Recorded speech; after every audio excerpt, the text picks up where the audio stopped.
नमस्कार. राष्ट्रचेतना विकास मंचामध्ये आपले सर्वांचे हार्दिक हार्दिक स्वागत आहे. मी रवींद्र राजाराम बाणे, संस्थापक अध्यक्ष राष्ट्रचेतना विकास मंच. आजचा विषय आहे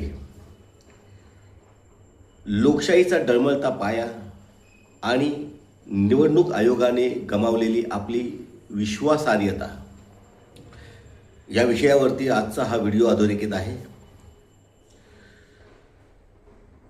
देशाच्या स्वातंत्र्याच्या 70 वर्षानंतर सुद्धा जर एखादी स्वायत्त संस्था दबावाखाली काम करत असेल तर लोकशाही आणि एकूण निवडणूक प्रक्रिया ही पारदर्शक राहील का, यावरती आज खरं तर मंथन मोठ्या प्रमाणात होणं आणि जनजागृती होणं ही काळाची गरज आहे.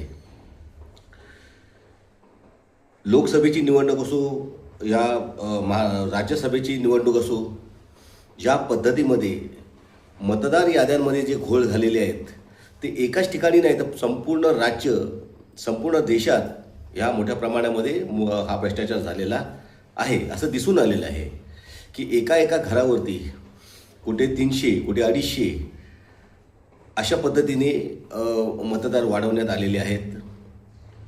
आणि सध्या राहुल गांधींनी जी काही मागणी केली, खरं तर ती जी यादी त्यांच्याकडे जी होती ती मतदार याद्या या निवडणूक आयोगाकडूनच त्यांना उपलब्ध झाल्या होत्या असं त्यांचं म्हणणं होतं.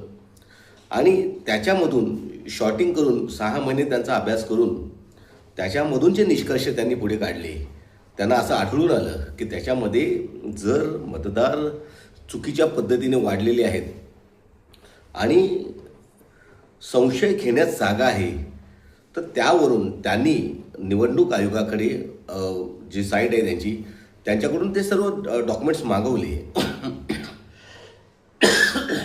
माफ करा, त्यांनी ते डॉक्युमेंट्स मागवले, परंतु तो डेटा देण्यास निवडणूक आयोगाने चक्क नकार दिला.